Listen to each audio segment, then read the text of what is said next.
Good morning. This is the Fall 2022 Public Policy Capstone Presentation, presented by the Fall 2022 Capstone class.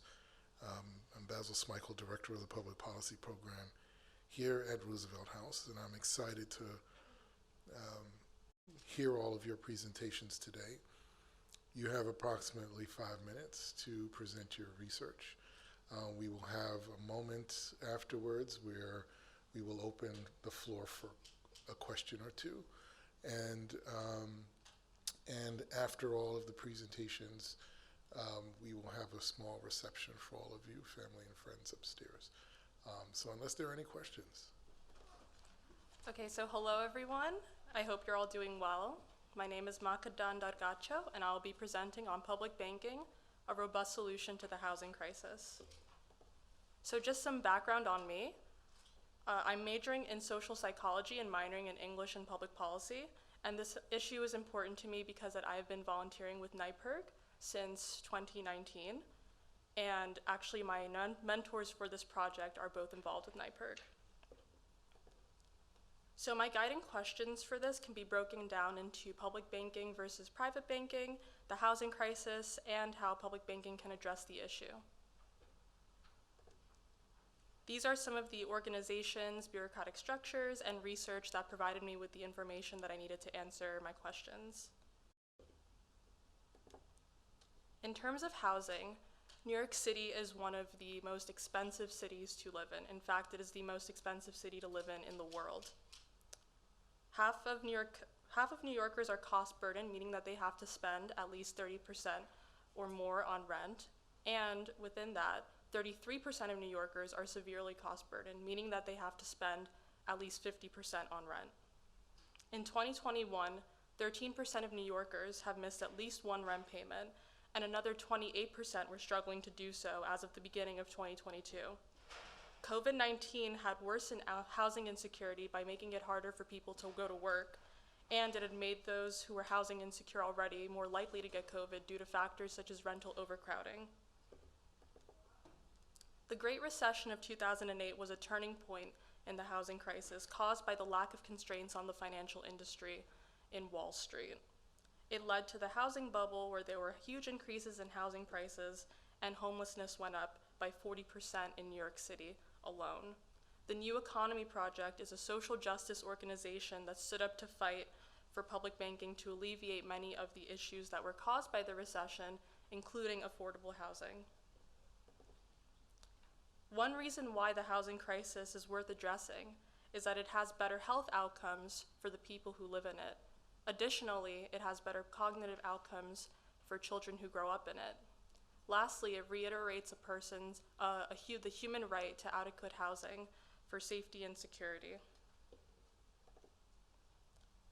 A public bank is a bank that operates for the sake of public interest. It is ultimately owned by the people through the governments that represent them. Meanwhile, private banking, which is what we use, is a bank that operates for the sake of the high net worth individuals who run it. And it is ultimately owned by the shareholders using that money for projects that are personal to them. What does this look like in New York City? So in private banking, the money stems from loan creation, which is a potential asset. So when a borrower borrows money from the bank, that's a potential asset for them. And the more money that a person has, the more likely they'll be able to pay that loan back. The private bank has an obligation to the shareholders.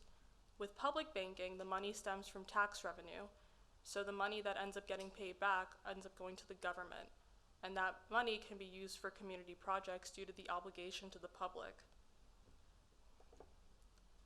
Private banking in New York City composes of 6 banks controlling 65% of the market share, with JP Morgan and Chase alone holding around 33%. Additionally, a vast majority of the $7.5 billion in the city is just held in Bank of America, Citibank, and JP Morgan and Chase. Part of the reason as to why this money gets used is to build more luxury housing for those shareholders, leaving the people in New York City with very little. So the fundamental issues that I broke addressing the housing crisis down into were the housing shortage and a lack of jobs. 560,000 housing units must be built by 2030 in order to accommodate the growing population.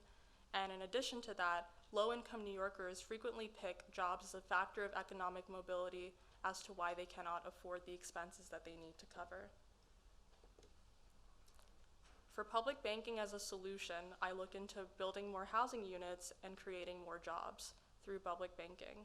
There was a feasibility study done in San Francisco, California, which is also a very expensive city, which is also one of the most expensive cities to live in America. If a public bank were to be implemented between 2008 and 2020, the money that would have gone to those shareholders instead goes to the public, which accumulates to $930.8 million, or $68 million per year. $300 million would have been used for the Housing Development and Acquisition Fund, which could be used for housing program projects such as community land trusts, cooperative housing, and limited equity co-ops. The issue with the housing programs isn't necessarily that people don't want to do them, but that the funds aren't available in order to make them happen. Additionally, public banking can help create more jobs. For this, I look into an analysis of the Bank of North Dakota, which is the only public bank to exist in America as of right now. Public banking in North Dakota brought $1 billion for the state and provided local banks with loans. These loans would help small businesses thrive, creating more jobs for people, and 40% of the Bank of North Dakota's loan portfolio actually went to small businesses. Additionally, North Dakota had the most paycheck protection programs per state, meaning that they were able to retain the workers by being able to pay for them for the time when the small businesses had started.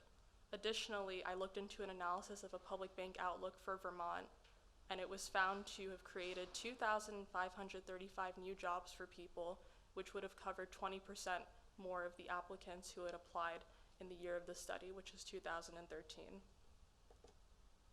For future research, I would recommend an analysis of the Public Bank of North Dakota, along with public banks in the world such as Germany, China, and Canada. Lastly, I would also see a feasibility study in New York City, so we would be able to see how that money would be used specifically here with our own finances and our own needs as an urban center. And also, I would consider using a national public bank and seeing how that could be applied throughout the entire country, not just New York City itself. Prior to finishing, I just wanted to mention thank you so much to everyone who came. Thank you to NYPIRG, thank you to Professor Smeichel, and my policy capstone course. You guys have been so supportive throughout everything. And if you have any questions, you can email me here.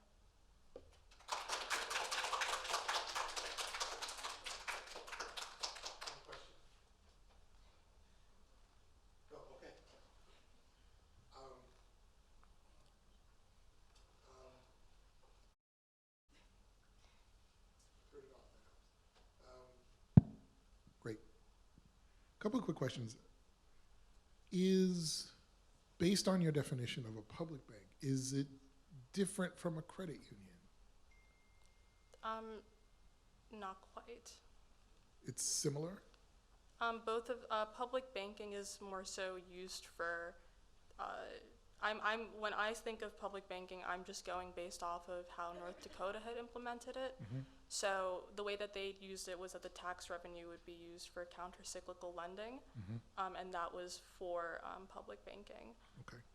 So based on that, one thing that you could investigate is, since we are probably more familiar with a credit union than a public bank, is then thinking about whether or not there's a model, scratch that, if credit unions do this kind of work and how the public bank sort of fits into those things. So I mean, I don't know the answer to that. Like, do credit unions invest in affordable housing? And if they do, is that something that the public bank can learn from, or which would make it easier to implement or to get established in a place like New York, that kind of thing? You don't have to answer it now, but I'll just. Well, I think that the best solution, I want affordable housing to be addressed through public banking. I don't necessarily think that it has to be implemented in the way that I had stated, nor even necessarily the way that it was implemented in North Dakota. If a credit union could implement the structures of a public bank to address the affordable housing crisis and issues beyond that, then I think that that would also be feasible. And as long as it really addresses the issue, whether it is through public banking or a credit union, does not matter as much to me. Okay. Thank you. Any questions? Thank you very much. Yes, thank you. Okay, hi everybody. This is my Public Policy 400 presentation, and it is on U.S. foreign policy regarding sanctions, the case for an equality of nations doctrine in the Middle East. So a little background on myself. My name is Rafael Garcia. I'm majoring in political science with a certificate in public policy, minors in Asian American studies, economics, and international relations. And this issue matters to me because I care about human rights in the region, and I care about the lives and future prospect for peace for Jews and Arabs in the Middle East, the indigenous and residents of the Middle East. Thank you so much. So my research question is, can the American government and the international community hold the Israeli government accountable for human rights violations in the occupied Palestinian territories using pre-existing legal framework used to sanction other countries? So my legal framework is this. So right here I have two countries which the United States has sanctioned in the past and is currently sanctioning, which is South Africa and is Russia. Here on the left, I have South Africa, in which in 1986, the US Congress passed the Comprehensive Anti-Apartheid Act for violations which South Africa committed about apartheid, stripping citizenship of its black majority, massacres, and mass oppression of people through military and police force. The United Nations Security Council also in 1986 passed Resolution 418, which was a mandatory arms embargo of all of its members against South Africa for the same crimes that I just stated. Russia most recently for its annexation of Crimea, its annexation of its puppet states, the Luhansk and the Donetsk region, and its war in Ukraine. The American government under Biden and under Obama have passed these following executive orders: 13660, 13661, 13662, and 13685, which were for the violations of annexation, the occupation of Ukraine, suppression of media and journalists, and war crimes committed against civilian targets, namely airstrikes and raids into villages, which were toppling and destroying civilian homes and civilian populations. So the following executive orders that I just named, including 14065, which was passed by the Biden administration in 2022, were sanctions on Russian goods, Russian government officials, and people who invest in the region. So why does this framework matter? The reason I argue for an equality of nations under international law doctrine is because countries like South Africa and Russia have committed a number of crimes and violations in the past against people and against civilians. So I argue that adopting the same legal framework on South Africa and Russia, Israel can be held accountable for human rights violations and occupation. And the reason I say this is because Israel, the crimes that Israel has committed have been the same ones that similar ones that South Africa and Russia have committed. Namely, South Africa has committed the crimes of apartheid and separation by groups, massacres, stripping citizenship, and unequal distribution of resources. Russia has committed annexation of occupied territories, targeting civilian targets by the military, media suppression, and war crimes. Israel has committed crimes of forced annexation of the West Bank, Gaza, and East Jerusalem. It has forcibly separated people according to groups and has stripped citizenship of its non-Jewish population, namely the Palestinians. It has unequally distributed its resources according to population, giving more resources to its Jewish population. It has stripped property rights of Palestinians in East Jerusalem. It has done unspeakable numbers of massacres in the Gaza Strip and in the occupied West Bank. It has targeted civilian targets from its military. It has killed journalists, namely the recent killing of Shireen Abu Akleh.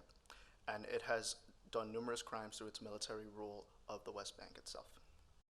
So potential solutions I have for this are referencing the 45 United Nations General Assembly and Security Council resolutions which condemn Israel for occupation, human rights violations, and withholding rights, issuing an executive order mandating sanctions on Israel on specific materials, namely weapons, machinery, diamonds, oil, and transport equipment, in which the United States is a majority Israeli trading partner and provides the majority of these materials, especially weapons, which it gives a $4 billion subsidy to every single year. A solution is also to call on Congress to pass a comprehensive anti-occupation act, modeled very similarly after the Comprehensive Anti-Apartheid Act of 1986, which calls for mandate sanctions against Israel for crimes committed, similar to those crimes committed in apartheid. Another solution is to support House Resolution 2590, which was initially proposed by Betty McCollum, who is a House representative from Minnesota, which HR 2590 is defending the human rights of Palestinian children and families living under Israeli Military Occupation Act, basically saying that US taxpayer dollars cannot be used to support occupation, as well as House Resolution 8050, the Israeli Annexation Non-Recognition Act. Basically, the act states that the United States would not recognize any illegal annexation of either the West Bank or East Jerusalem that Israel has done.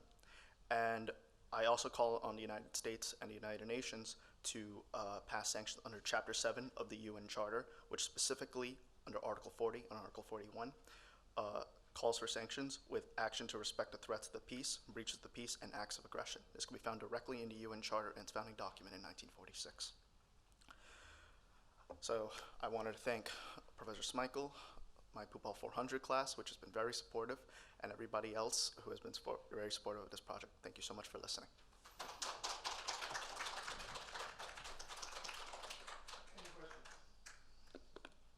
Okay. First of all, you did a lot of work from where we started to narrow to this point. So, Absolutely. all right.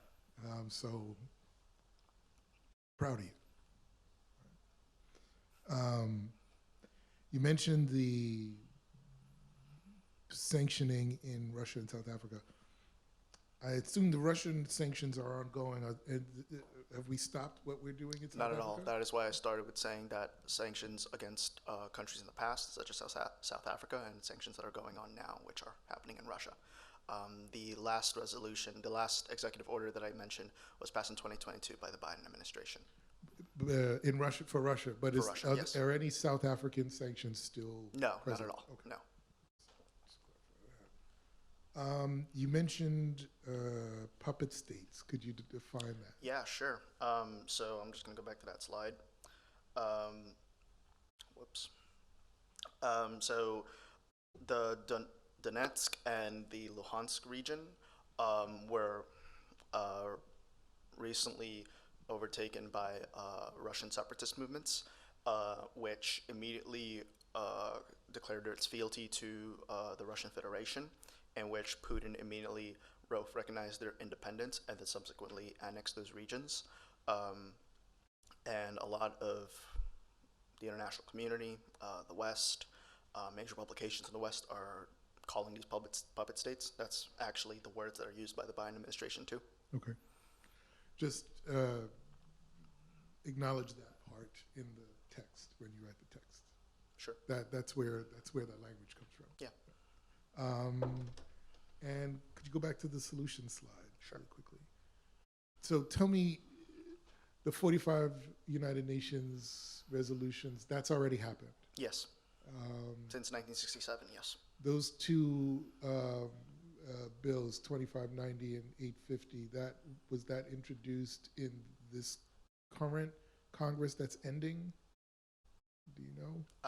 One was introduced, the first one, 2590, was introduced in 2019, and the current, and 8050 was introduced last year. So 8050 would be in the current Congress that's ending. Which yes. would have to get Reintroduced, yes. reintroduced. Okay. That's right. That is actually why 8050 was introduced on top of 2590, which was the previous Congress. Just make sure you add that in the text, in Okay. the writing. All right. Thank you. All right, thank you. Thanks. Can you guys hear me? Oh God, this is so loud. Okay. My name is Claire Geller. I am majoring in political science and economics, minoring in public policy, and am graduating this spring. Over the summer, I was a legal fellow at Justice Center Hong Kong, an organization providing forced migrants with legal aid and social welfare assistance. Here's some background. By enacting the 1980 Refugee Act, the United States agreed not to refoul refugees, those fearing or facing persecution on the grounds of race, religion, nationality, political opinion, or membership in a particular social group. Eligibility for asylum is based on demonstrated persecution, nexus, where the persecution was motivated by the applicant's actual or perceived membership in one of the 5 protected classes, state action or inaction, where the perpetrators of the violence were state actors or the state failed to protect or refused to address the persecution, inability to safely relocate within the home country, and credibility, which is often the most difficult factor to establish. In the United States, adjudicators ask claimants to put forth evidence corroborating their testimony. Gender-based violence is often difficult to prove due to a lack of documentary evidence and the effects of trauma. My primary research question is, does the U.S. legal framework and existing federal policies for granting asylum to victims of gender-based violence provide adequate protections for asylum seekers? In addition, how effective is international refugee law in the U.S.? What domestic legislation and case law designate victims of gender-based violence as a particular social group? What is the state of translation services and legal representation for asylum applicants? How can advocates help ensure that adjudicators will adhere to past precedent and continue to recognize other forms of gender-based violence? To answer my research questions, I conducted a literature review, which included qualitative applicant interviews and information on key legal cases. A limitation of my research was my inability to interview asylum applicants. Disaggregated quantitative data, specifically about victims of gender-based violence applying for asylum, either does not exist or is not publicly available. The limited data that is available has not been systematically collected and is based on observations made by individuals on the ground. In Acosta, Kasinga, and ARCG, the Board of Immigration Appeals determined the following. Membership in a particular social group represents having immutable characteristics and includes one's sex. This means that victims of persecution unable to receive asylum under the other 4 grounds, race, religion, nationality, and political opinion, can apply for protection. In addition, young women who have not been previously subjected to female genital mutilation but are opposed to it constitute a particular social group.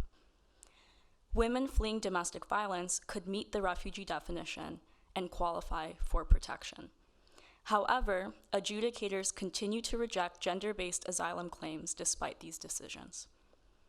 In MEVG, the Board of Immigration Appeals determined that groups must be socially distinct within the society in question and be defined with particularity as necessary criteria to qualify as a particular social group. The addition of these criteria led to the rejection of asylum claims that would otherwise have been accepted under Acosta. In RA and AB, domestic violence victims were denied asylum despite evidence of abuse by their partners, law enforcement deliberately not providing assistance, and their inability to relocate within their countries of origin. Earlier precedent confirming that domestic violence survivors could qualify for asylum was vacated. Violence toward these women was described as a private act, ignoring their government's acquiescence to their abuse. While RA and AB were ultimately vacated, they highlight the continued unwillingness of adjudicators to recognize domestic violence as not being private. Adjudicators continue to deny asylum to victims of gender-based violence. Advocates argue that the true barrier faced by asylum seekers is the misinterpretation of the term particular social group. Scholars argue that the social distinction and particularity criteria are vague and result in the arbitrary execution of the law. Since the adoption of the criteria, the Board of Immigration Appeals has not issued a single precedential decision recognizing a particular social group, endangering those who are not able to claim protection under the other four grounds. President Biden's 2021 executive order called for an evaluation of whether the United States provides protection for those fleeing domestic or gang violence in a manner consistent with international standards. Advocates saw it as an opportunity to address the meaning of particular social group.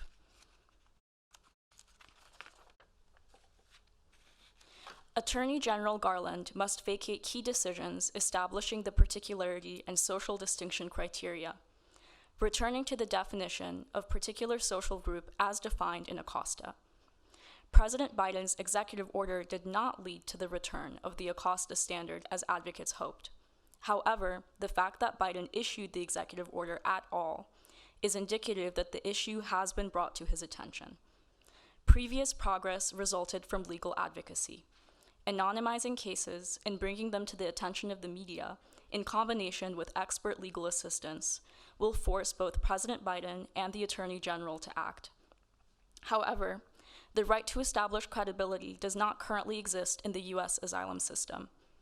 Customs and Border Patrol officers often fail to refer individuals with viable asylum cases for credible fear interviews and provide false information to asylum seekers. Translation services are often poor or can take years to secure. Customs and Border Patrol officers' notes of applicants' credible fear interviews misrepresent their claims.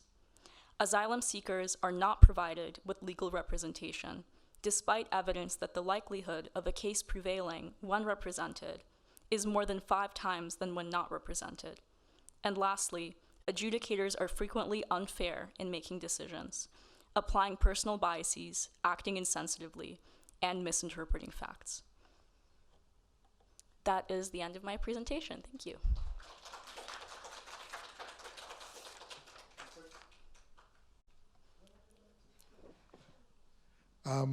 There's a couple of quick questions. You use the term, you talk about adjudicators. Could you define who those individuals are? It's just a fancy way of saying judge. So it's the people who are evaluating asylum claims on the papers. Do you have any sense of, are they tied to a specific agency? Are they required to have a law degree? Who are they? They are, in theory, educated, but not in terms of international standards. And most of the time, they do not have an accurate idea of what gender-based violence looks like. And for example, they will say, in regard to female genital mutilation, well, it's already happened to you. What's the problem? You're safe now. So they're not they're not judges. I mean, they judge, but they're not sort of robed, elected or appointed judges in the way we know them, or are they? I don't know if they're elected necessarily. They're probably not elected, but Yeah, appointed by... They're probably appointed by the Immigration Service of the United States. They're not robed, and to my understanding, they're not actually interacting with the claimants. So they're not asking them questions in addition to the information they've provided. They only receive that written credible fear interview note-taking that Customs and Border Patrol agents have taken. So if they misunderstood what they were saying, if they can't speak the language, if the applicant has trauma and wasn't able to accurately tell their story, they are not going to have a favorable outcome. So they're not like in a courtroom or in a room, No. sort of having these conversations and kind of going back and forth to analyze individual cases and such. Not to my knowledge. That was a question that I had. At least the Board of Immigration Appeals, that is determined on the papers. And you mentioned the customs officers misrepresenting claims. In another instance, you talked to, go back 2 slides or 1 slide. I think it might have been this one. Right. there was something else you mentioned, maybe it was the adjudicators, having these personal biases. Do you feel what is going on with the customs officers misrepresenting claims? Are they, you would say that they also have a personal bias that they're putting into their reports, or? Yes, there is personal bias.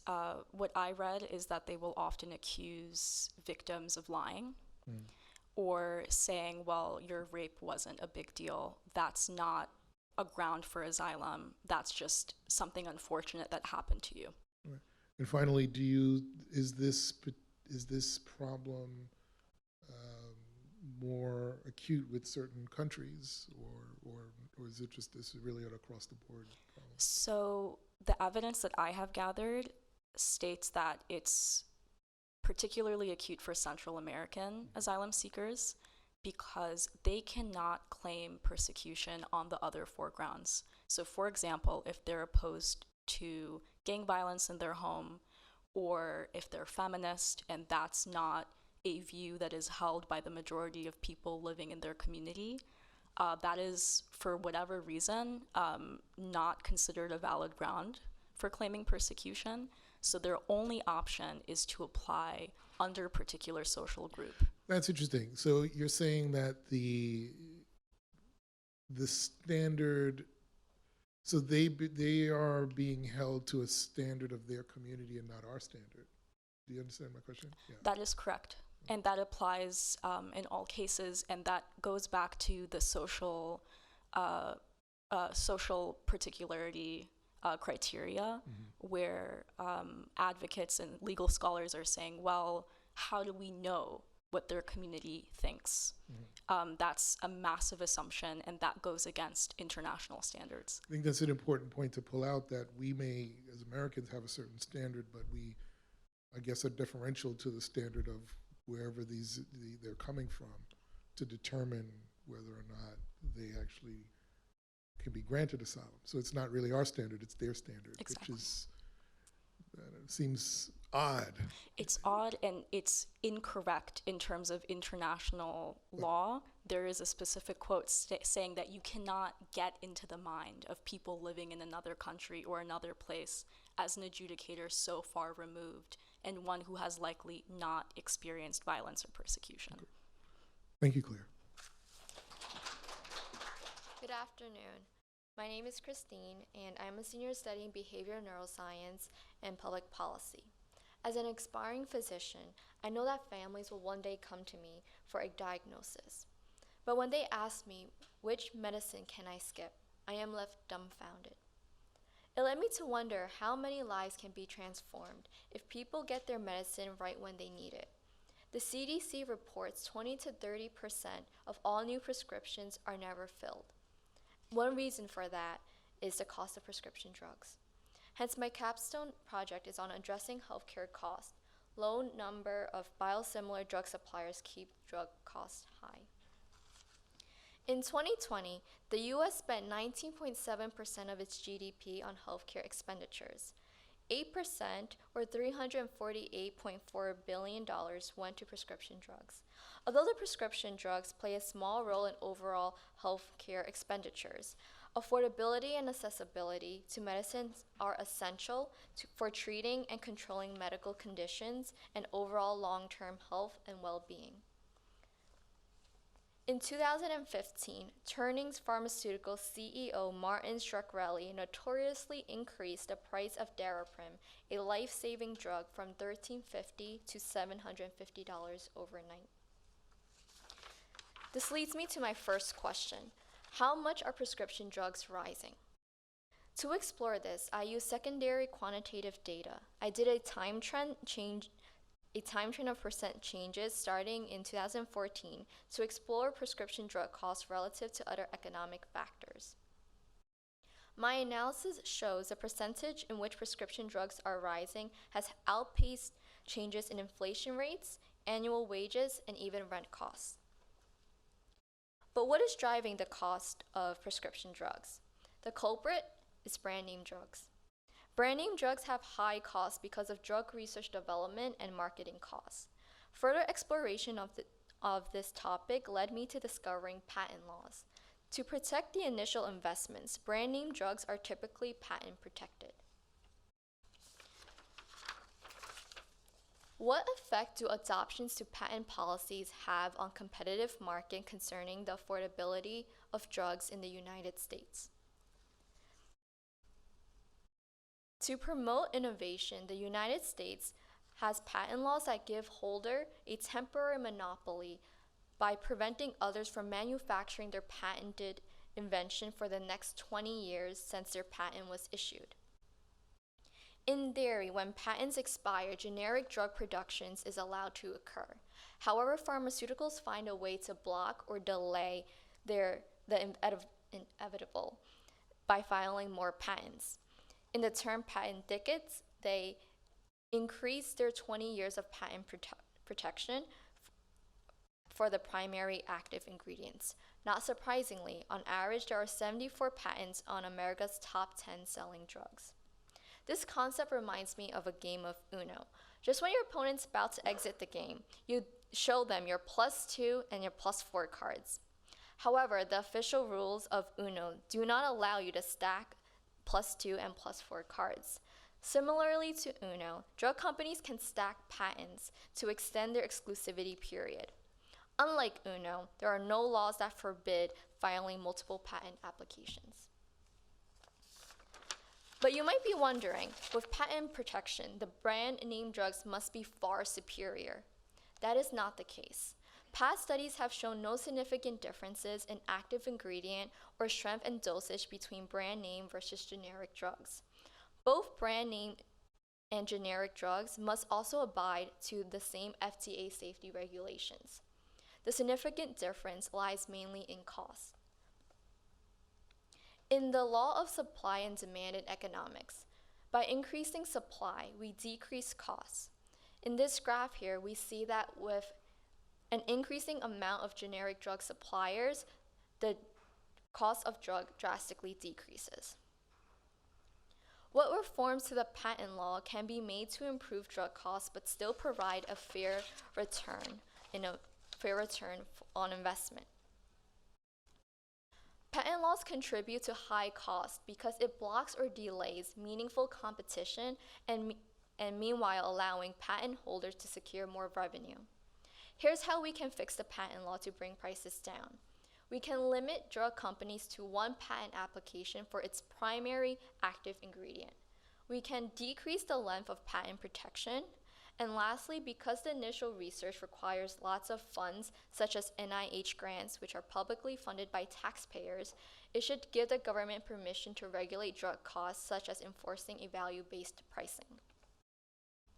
Patient lives are at risk. They depend on affordability and accessibility to maintain their quality of life.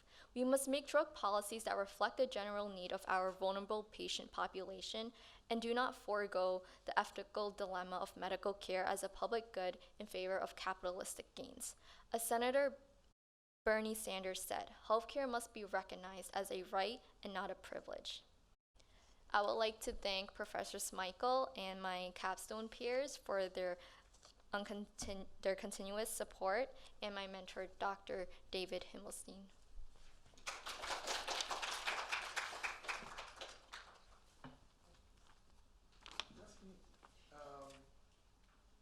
Thank you so much.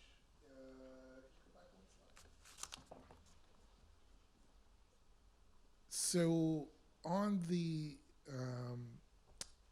recommendations for reform, the limiting the drug companies to one patent application, is this legislative or is this administrative? In other words, is this something that the Biden administration can do? The Biden presidency, the White House can say, no, I want, I don't know, the patent office to change this rule, or does it require legislation? It would require legislative changes from the USPTO office itself because they're the one who issues the patents.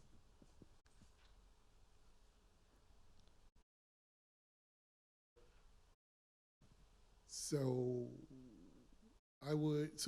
make sure to include that in the text. Like how do you, this is the implementation side of it, right? Like, how do you implement this?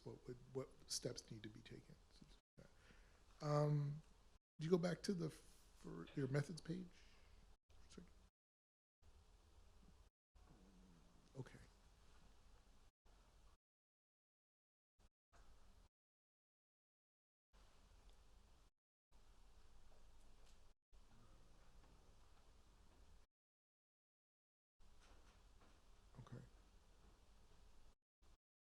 What's GoodRx? GoodRx is a website that has all the pharmaceutical companies and their relative prices, and also shows the price of the generic drugs in Okay. a person's location. And the Bernie Sanders page. I just like that picture because he looks like he's about to curse somebody out. Christine, thank you very much. Enjoyed your work. Thank you. Hello everyone, welcome to my presentation on keeping our teachers and reducing teacher turnover rate in New York City public schools. My name is Gianna Leopoldi, and I'm a senior majoring in social psychology with a certificate in education policy. I was born and raised in Brooklyn, and I've been going to New York City public schools my entire life. I also work in a New York City public school, and I plan to continue to do so in the future. And so the well-being of these schools, these teachers, and these students is very important to me. But unfortunately, due to high turnover rates, our school system is being referred to as a revolving door, where lots of teachers are coming in and lots of teachers are coming out. Teacher turnover refers to the withdrawal or transfer of teachers from their school or profession. And just for some statistics, in 2019, the turnover rate was 15% across all New York City public schools. That rate went up to 20% for teachers with less than 5 years experience. And about 1/3 of New York City public school teachers have less than 5 years of experience due to all the vacancies they need to fill.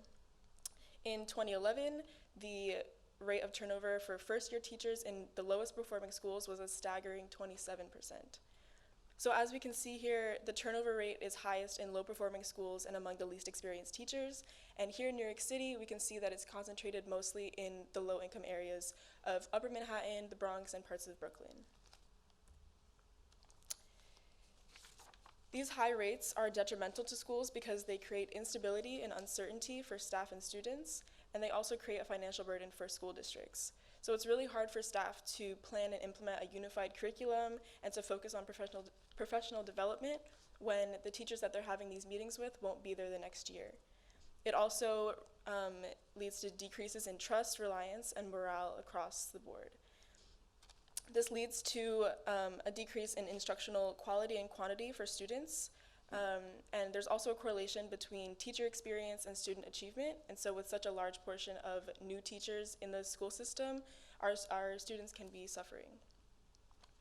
It's also incredibly costly for school districts to find, hire, and train new teachers. It can cost them up to $20,000 per leaving teacher. So the first part of my research, I wanted to establish a connection between teacher turnover and student success. So I hypothesized that the high rates of teacher turnover will correlate with low student success. And to test this, I used the ECLS dataset, which is a longitudinal study that focuses on the skill development among students from birth to 5th grade. And I tested the correlation between teacher turnover and these 3 variables because I feel like collectively they reflect student success much more than just looking at standardized test scores. So in my findings, I saw that all 3 variables showed a negative correlation with teacher turnover, and so my hypothesis that high rates of turnover would correlate with low student success were supported. So now that we've established that there's an issue, we need to come up with a solution. So why are these teachers leaving? I found that turnover is highest in schools serving large concentrations of poor, low-performing, and non-white students, and these are just some factors that go into the reasons that they might be leaving. But which one should we focus on? My research suggests that we should focus on mentoring and induction programs. These programs provide new teachers with guidance and support and orient them in their new school environments.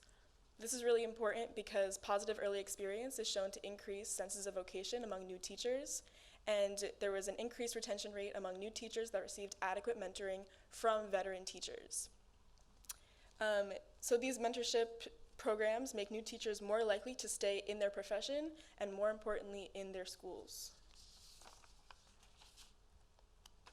I also found that residency programs have also proven to be successful in preparing and retaining teachers. So teacher residencies are basically just intensive teacher apprenticeships under experienced teachers, much like a doctor residency. I chose to focus on the Boston teacher residency because they've had a lot of success in retaining their teachers. So they have a partnership between the Boston Public School System, a local nonprofit, and UMass Boston. They place aspiring teachers under experienced mentors and support them as they eventually gain certification. The retention rates for the residents in this program was 86% over the first 3 years, compared to the 53% retention rate for all Boston Public School teachers. So we can see that they have a lot of success. And there's lots of examples of other residency programs across the country, but in general, they all have these things in common. They're about 1 to 2 year long commitments, and participants receive mentorship, immersion, professional development, and experience before they ever step foot in a classroom. So the fact that there are so many residency programs popping up all across the country just goes to show that there's a growing understanding that mentorship and induction for new teachers is vital for teacher retention. So in terms of policy, we need to reflect this understanding. Governor Hochul recently announced her plan to create and invest in the Empire State teacher residency, which is an amazing step. But I believe that eventually the completion of a teacher residency program should be required of all New York City public school teachers, especially as they gain more investment from government. Then, even after the completion of a residency program, teachers should continue their mentoring process with veteran teachers in their school. So these veteran teachers need to collect compensation for their extra work, and they also need to have allotted time for this mentorship to happen because we don't want it bleeding into student learning time. So with this continued mentorship of new teachers, it will encourage collaboration, trust, and comfortability throughout the school, and based on my research, it will increase student success. For future research, I believe that we need to focus on the effects of COVID because, as we know, they deeply affected lots of teachers and their retention rates and also students.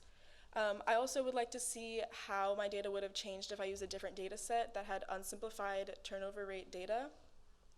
And if my policy implications were implemented, I would want to see how their success or failure affected students. And then finally, I believe that it's really important for us, or it would be very beneficial for us to compare our system, our education system, with that of countries with high retention rates. So like in Finland, Singapore, and Canada. And we can learn a lot about what we should do, what changes we should make to make our education system stronger. Thank you so much.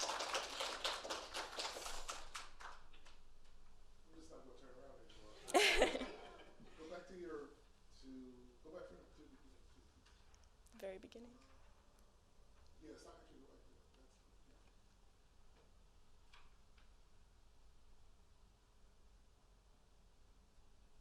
That's the one I was looking for, that fourth one. Mm-hmm.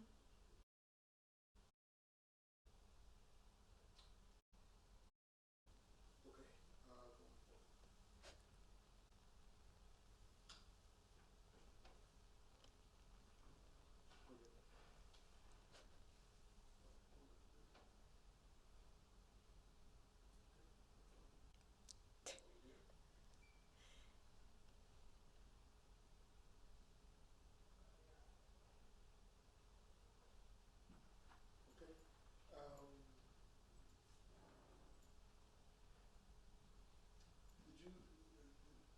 Are there demographics available of those teachers that leave, or From this data set or in general? both? This data set, yes, but I didn't look into that as much. That's something that would be interesting to look at. And I'm also not sure about in general. Understood. But we do know that they've been in the job, most of them have been in the job less than 5 years. Right, it's definitely concentrated in the least experience of teachers. And in the highest need districts like that. Yes. And lowest performing schools.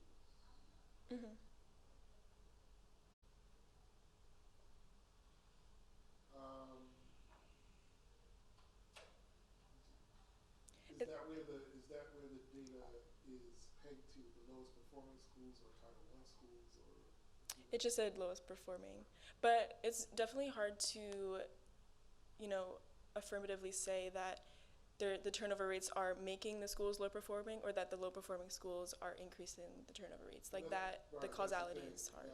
That's the thing, because I know that the citation may be that these 27% first year teachers in lowest performing schools. One might want to draw the conclusion that there is a relationship there, right? Which is essentially, but I wonder if there's a statement about or a stat about the percentage specifically in Title I schools. If you can find that in your as you finish this out, I think that'd be great. Yeah, definitely. But good work. Thank you. Thank you. All right. Hi everyone, my name is Riya Patel. I'm a major in political science, or I'm majoring in political science, and I'm earning my public policy certificate as we speak.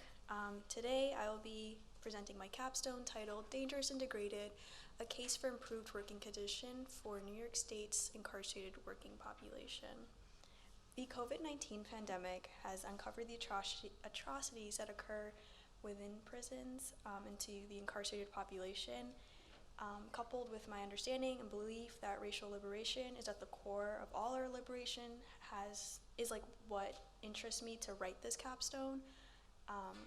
And I think, I'm just gonna go right in. I think having a full understanding of the historical context regarding this issue is super important.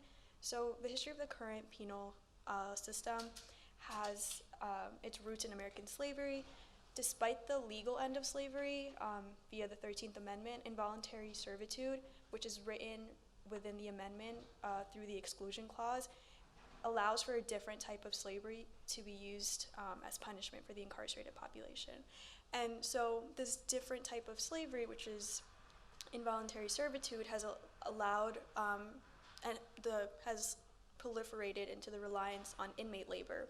So today, incarcerated workers actually produce $2 billion worth of goods. So a lot of the desks that we sit on in class, the chairs, if you live in dormitory, the beds, the furnitures, the soaps, the hand sanitizers, virtually anything that comes from New York State or is bought by New York State from the New York State entity, CoreCraft, which I'll discuss in a bit, is made by an incarcerated laborer.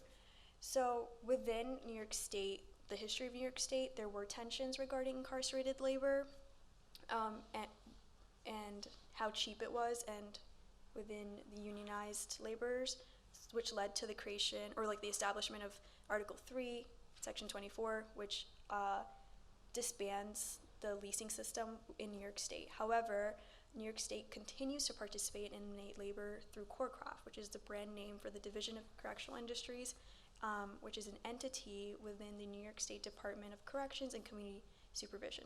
So essentially, the leasing system has ended in New York State via the Section 24 of Article 3.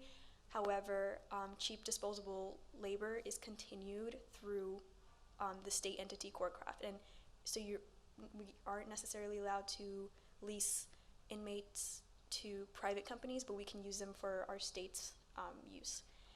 And yes, so CoreCraft. And that's the focus of my entire paper, looking at CoreCraft and studying it. And I do that through these research questions. How does the lack of poor working conditions or improved working conditions for incarcerated laborers manifest itself within New York State prison? And does New York State history make workplace protections possible for incarcerated laborers? So I not only look at the New York State Constitution, but I look at the Fair Labor Standards Act, and how I can use that to make my point. So here we have two images. This is two really popular images. Andrew Cuomo at a press conference holding up hand sanitizer, saying like New York State made this. New York State, we're going to give everyone free hand sanitizer. And this was at the beginning of the pandemic. He failed to mention that incarcerated laborers made the hand sanitizer, for which they were being paid pennies, and they were also they weren't given their COVID vaccines, nor were they given proper PPE to protect themselves while working. So my thesis essentially is the following. New York State must pass the Senate Bill 416A and include incarcerated workers in the state's official definition of employee to ultimately address and improve the lack of proper working conditions / protections for incarcerated workers. Again, these two images are both New York State, within New York State prisons. These are individuals who work for CoreCraft on the left, making or filling up bottles of soap or some type of substance. And then on the right, these are license plate machines, so this person stamps license plate machines. I go into detail in my capstone paper about the atrocities that happen with these machines because they are so heavy. Fingers go missing, limbs go missing, and it's just overall incredibly damaging. So my methodology, this is a qualitative study or analysis of the issue.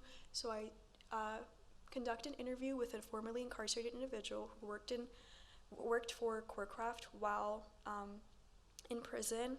I believe that this interview allows for a first-person perspective to detail the atrocities that occur to incarcerated laborers. And then I do a comparative study between jobs that exist both inside prison and outside prison to understand the difference. So I think these two images are they capture that second bullet point. So on the left we have incarcerated individuals working for CoreCraft. They're call centers. This is actually within a prison in upstate. And they're incarcerated, they're working. And then on the right we have regular individuals who've chosen to do this job to be call center reps, and I study how their different benefits, wages, and etc. Just to show the difference. Yes, sorry. So essentially my policy recommendations include passing or moving the Senate Bill 416A forward. Currently it's stuck in the committee, and this bill essentially amends correctional law regarding penal servitude by prohibiting the forced labor of incarcerated individuals. And I also push for the expansion of the definition of employee within New York State's OSHA plan, which is PESH, Public Employee Safety and Health, to hopefully make it much more easier to pass the Senate bill. With that, I say thank you so much, Professor, my classmates, and my policy capstone advisor. Thank you so much, everyone.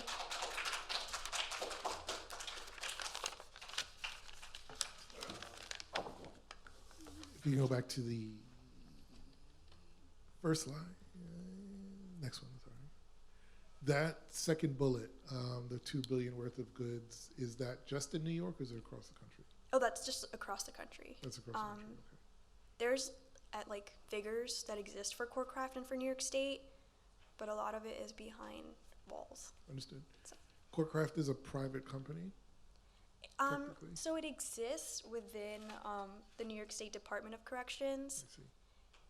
It's not private in the sense, I don't believe it's private, I will just say that much, because it belongs under New York State Department of Corrections. I understand it might sort of a work program that is funded.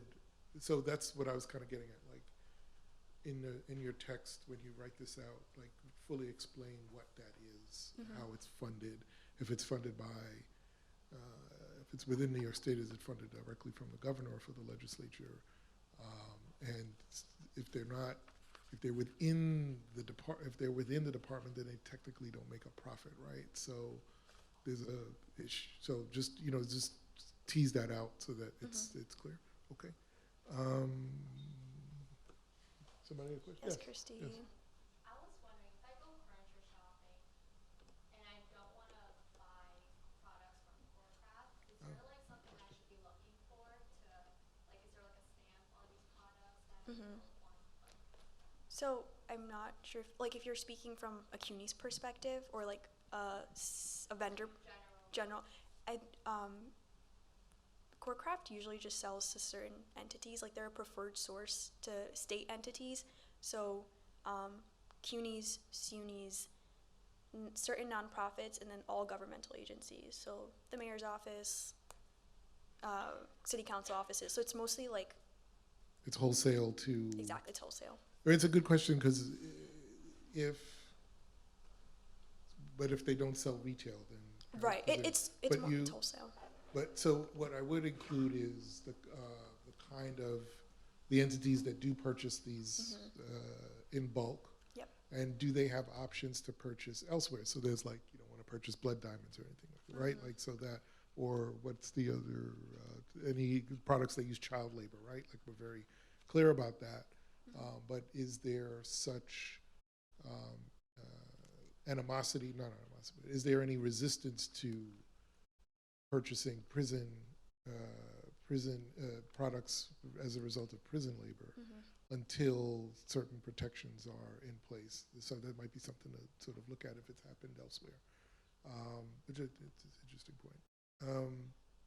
I also found interesting the point about Cuomo and how in all of the press conferences around COVID, which this clearly was, that he never mentioned how those sanitizers came to be made. I thought that was important. Yeah. An interesting I point. think that like it's pretty glossed over. I forgot to explain this last image. It's actually incarcerated individuals digging graves for their fellow incarcerated fellows at the island right off for Rikers, I believe. Pottersfield, yeah. So and this was drone images that were captured, not something that was publicly stated by any public official. If you go back one slide. Have you found, I mean, we understand that there are protections in in the private sector, but not for prisoners, but you can document them, like what those, because essentially you're documenting the difference between being under, what is it, the New York State OSHA version? PESH. There's what every worker is entitled to under PESH, and then what the folks who are incarcerated are not getting. So you'd be able to like. Right. Okay. So I do go into that. Okay. As I understand, like there is a process where individuals who are looking to seek some sort of grievance, like they're looking to go through the grievance process. There's a lot of bureaucracy, so it's slow, and many times it's under the. Sorry, It's okay. It's under the prison, like that they're within choice to move forward with it or not. I get it. I understand that. Okay. Any other? Yes, sure. To add on to your interview with a formerly incarcerated individual who has detailed the atrocities, have you been able to find any data maintained by New York State about, workplace accidents, or is there even a record of that? No, and that's my biggest hurdle, because if that data were available, I would much rather make this like quantitative, qualitative study, but there isn't. It's behind, again, like FOIA requests and like paywalls, or not paywalls, but just walls. Actually, that's an important point in both the methodology and the ultimate analysis, that anyone looking to hold the system accountable can't actually find this information. It's not accessible publicly, it's not accessible easily, or it just may not be recorded anywhere. And that is not only a limitation on your study in this very specific sense, but any advocate looking to reform the system would have, it kind of goes back to like the CCRB trying to figure out like police officer discipline records, right? Like they used to not get them, and how that was limiting in their ability to hold them accountable and enact reforms. I guess it's similar here. Yeah, I think it was even so difficult to get like the number of individuals who are working. Luckily, I did find that information, but it was like a link to a link to a link to a link. But I have it now, so yeah. All right, good job. All right, thank you. Hi, my name is Kate Signandon. I'm a political science major from Queens, and today I'll be presenting Digital Misogyny and Gender Violence, How Social Media Fails to Protect Women. The main question I ask is, what role does social media play in promoting gender-based crimes? Twitter specifically fosters gender-based crimes through its algorithm of cyclically feeding misogynistic posts to misogynistic users, thereby reaffirming their beliefs. However, Twitter's rules and safety disallow hatred, abuse, and harassment. So how are the users still making and spreading misogynistic posts? Here is a definition by the United Nations to explain what digital gender-based violence is. In addition to this, misogynistic harassment against women online can range from stereotyping, insults, doxing, inciting others to attack or harass, threats of physical violence, or death. And here are some screen caps of Twitter's rules and policies.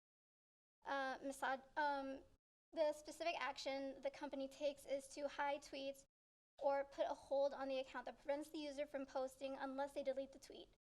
If an account's tweets primarily consist of harassment, the company will permanently suspend the account. Twitter uses both automation and manual reports filed by users to know which tweets and accounts are violating its website rules. However, many misogynistic, abusive tweets and accounts continue to persist, in part because of Twitter's safety team will state that the tweet did not violate their rules, although it clearly does. And because the website doesn't take harsh enough action on users that commit digital misogyny. This is an excerpt from an Amnesty International report from some interviews with women who say that reporting doesn't really get anywhere. It's kind of pointless for them to do so.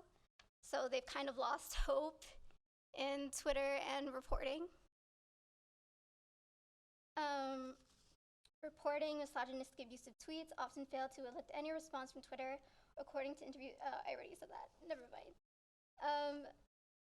I propose that Twitter utilize permanent suspension of accounts that engage in misogynistic harassment, as doing so will immediately prevent future misogynistic tweets to the same or other female users from the same account. Suspended users can have a chance to appeal the ban, but content moderators must be trained in online gender-based violence and must use a review process that is public knowledge and strictly adheres to the current terms of service. For my methodology, I analyzed research conducted by Amnesty International and the World Wide Web Foundation. These are two organizations that work to end digital gender-based violence. And these organizations investigated the main underlying issues Twitter has that contributes to misogyny on the website. And based on that research, they were able to create recommendations for Twitter to implement. One of the biggest issues that Twitter has yet to work on is its transparency. If users were made of the reasoning behind moderators' decisions on not finding a tweet hateful or abusive under their current rules and guidelines, they can make a more informed appeal on that decision to Twitter moderators. I also examined peer-reviewed studies on the effectiveness of permanent bans on social media sites. These studies suggest that permanent bans can lead to a decrease in misogynistic harassment on the site they were banned from, but will lead to some banned users making accounts on social media sites where they engage in the same or even worse behavior. The solution of permanent suspension would not be effective against ending online gender-based violence across the internet. Instead, what is needed is systemic anti-misogyny in every institution that upholds misogynistic norms and values.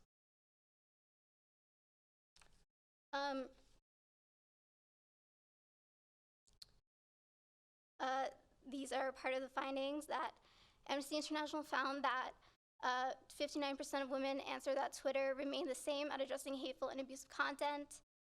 And Twitter has failed to implement the transparency recommendations by both the World Wide Web Foundation and Amnesty International. Current related policies include the UK online safety bill that mandates social media companies enforce its policies to protect women or be fined up to 10% of its global turnover. The EU has also passed the Digital Services Act in November of this year, wherein one stipulation, part of a wider scale content moderation, platforms must mitigate cyber violence against women.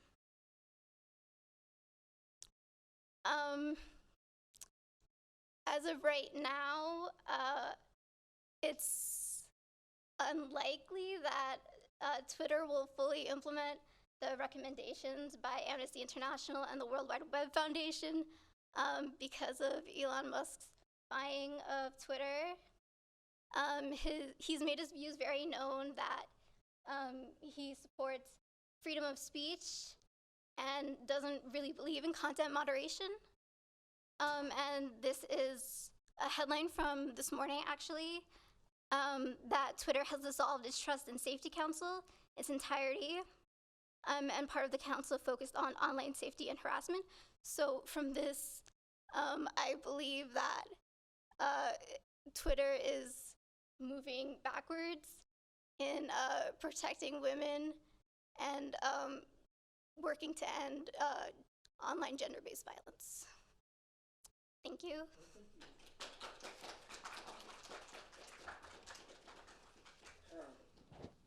Actually, the question I had as I was going through this, you sort of answered with this slide. Maybe you could speak on it a little more just from your sort of research and standpoint. Like, what does the Elon Musk buying of Twitter do? Which you answered, but is there any more that you can elaborate? Could you elaborate any more on that? Like, what do you think will happen? Do you think it means that you'll see an unchecked increase in misogyny, or will someone, whether another buyer or Congress, step in? Because, you know, Congress has been reluctant to regulate. You know, folks don't like to regulate. So what do you think might happen? I mean, we all know that misinformation and disinformation has become rampant during COVID and with the election. So I think Congress has a vested interest in making sure that social media is regulated, but at the same time, I think conservatives would argue that the government can't get involved. That would be an issue of freedom of speech, the same views that Elon Musk holds. I think if Elon Musk, if something happens, I don't want to say, if something happens and like a violent event and they can connect it back to Twitter and its influence on those actions, on that. Yeah. I understand. Okay. Yeah. Do me a favor, go back to an earlier slide. Keep going back. Okay, the next one. Yeah.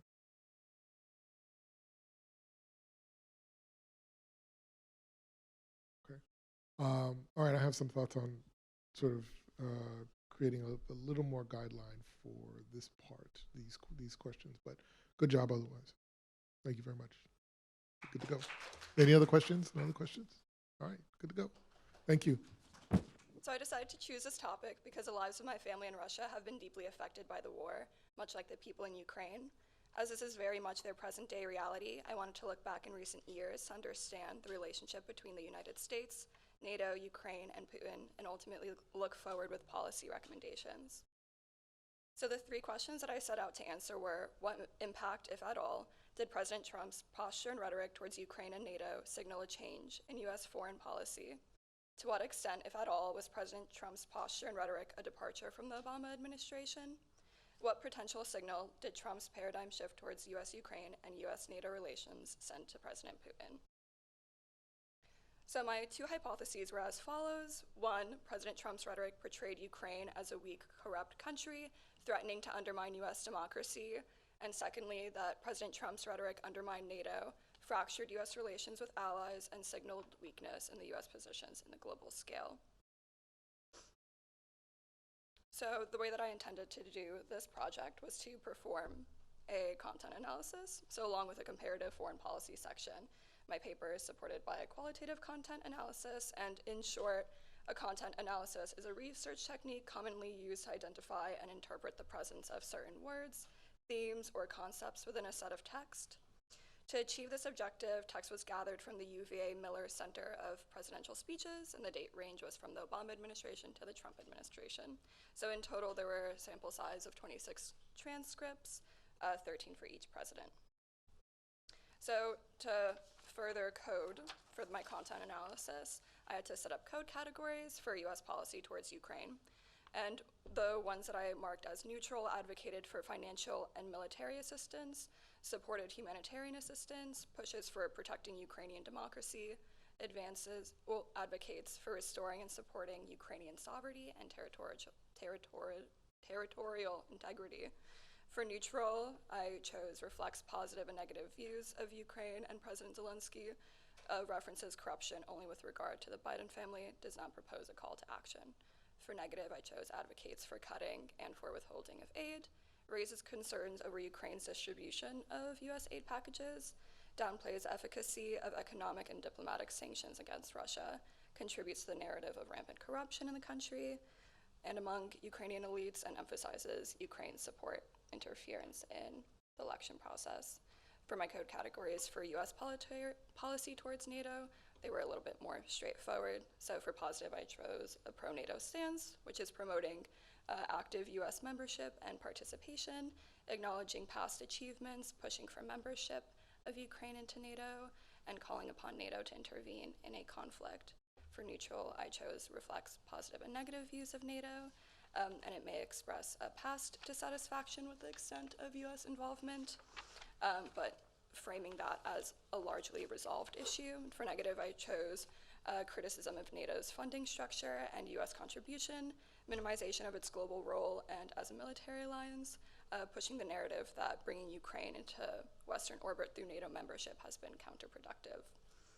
So for my findings, as you can see, my two bar graphs illustrate that President Obama's speeches towards both NATO and Ukraine were overwhelmingly positive, with only one speech for both sections classified as neutral.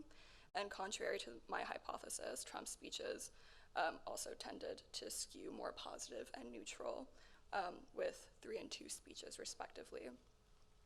And also a similar trend with Obama rhetoric can be witnessed with respect to Ukraine, with the president tending to speak very positively of the country. However, Trump tended to speak more neutrally based off of the coding categories that I selected, with only 2 speeches being classified as positive. So to further illustrate common themes that we found throughout the speeches, I included word clouds of high frequency words. So for Obama, his highest frequency words were young people, democracy, and strengthening when it came to reference with Ukraine.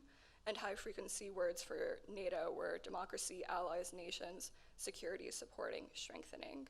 And overall, his speeches emphasized defending democracy, strengthening international order, expanding freedom, advocating for American strength and diplomacy, opposing Russian aggression, and reassuring NATO allies. And so for common themes that we found in Trump's speeches, his highest frequency words for Ukraine were corruption, millions dollars, money, and also son, Hunter, in reference to Hunter Biden.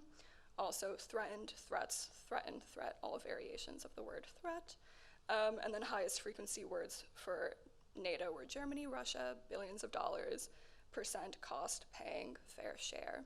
So in sum, his speeches focused on the connection between the Biden family and Ukraine, frequently calling into an investigation of corruption, and also fueling the narrative that the United States contributes more than its allies to the NATO funding structure. So to summarize all of their US foreign policy approaches, which was a lot to do, so this really doesn't cover the full picture, but Obama campaigned as a progressive pragmatist and really wanted to restore the United States' commitment to multilateralism and global leadership. He did refrain from direct comments about Ukraine's membership in NATO, However, he was aware of the vulnerable situation that Ukraine was placed in, not being a NATO member. So he really called upon the alliance to strengthen Ukraine's military against Russian aggression. And throughout his presidency, his administration continued to provide aid for security reform and technical assistance. However, he was criticized for not providing lethal aid. And then under the Trump administration, he campaigned on the foreign policy doctrine of America First, really emphasizing the United States' need to withdraw from international treaties and organizations. And despite active hostility towards NATO and threats to pull out, he did not do so. The United States is still very much in NATO. Throughout his presidency, he expressed overall indifference to Ukraine's possible membership in NATO, frequently stating that the situation between Ukraine and Russia is Europe's problem to deal with. And unlike Obama, his administration did approve lethal arms sales in 2017. And most controversially, he temporarily withheld congressionally approved military assistance, which was the subject of his first impeachment. So for my implications and conclusions, the current situation is that ever since Putin invaded on February 24th, he has accused the United States and NATO of continually violating pledges allegedly made in the early 1990s that the alliance would not expand into the former Soviet bloc, really pushing against NATO expansion. So what I assume is that Trump's campaign rhetoric may have encouraged Putin to believe that NATO was fragile. However, his major speeches expressed support for the transatlantic alliance, which really indicated the sample size that I chose. That did not include campaign speeches. Trump's campaign rhetoric may have changed American attitudes towards Ukraine, which could have prompted Putin to attack, specifically with talking about corruption and threats to American democracy that they have posed with their supposed involvement in the election. Also, that Trump's America First policy, along with the withholding of military aid from Ukraine, may have reflected efforts to pull back from European allies and indicated overall reluctance for US involvement, thereby signaling an opening for Putin. So for my policy recommendations, I believe that first, the Biden administration and post-Biden must continue to provide financial assistance to support Ukraine's recovery process. Second, the post-Biden administration needs to cement its commitment to international security and stability by reinvigorating support for the NATO accession of Ukraine. And an immediate action that President Biden can take today is to designate Ukraine as a major non-NATO ally. And in doing so, the United States can demonstrate the West's continued commitment to Ukraine and underline the country's strengthening ties with the rest of the democratic world. Thank you for listening. You don't have a question. I have a couple of quick questions. Could you go back to that bar chart? Does it? I'm curious because I was thinking about this as I looked at your word cloud. Yeah. So Trump's rhetoric is viewed based on the software you use as neutral in those 7 speeches on the Ukraine and 2 speeches on NATO. I didn't use a software. I manually. Oh, you didn't use software? Yeah, I manually analyzed. Okay. Yeah. So go to the word cloud, please. The word cloud. Yeah. So it's interesting that in using terms like corruption and then talking about Hunter, which I guess it's other stuff in there, right? That doesn't come up as negative. Do you understand what I'm saying? And less neutral? Yeah, I think it really had to do with my coding categories, but I did not think that him speaking of President Biden and his son was related to Ukraine. So the corruption was related to Hunter Biden, not to the Ukraine. Not to the Ukraine. Okay, all right. Yeah, That's what I believe clear there about. was only one reference directly to corruption in Ukraine, and that was that President Zelensky is going to end corruption in Ukraine, because that was what his campaign ran on, and he was applauding him. I mean, we know that his speeches tend not to be very coherent, but so that I think that's another issue too. But what does come through is the America First theme, right? Yeah, definitely. Okay. Okay. My other questions were kind of related to that, but I see where you're. Okay. Any other questions? Thank you very much, Anna. Thank you. done.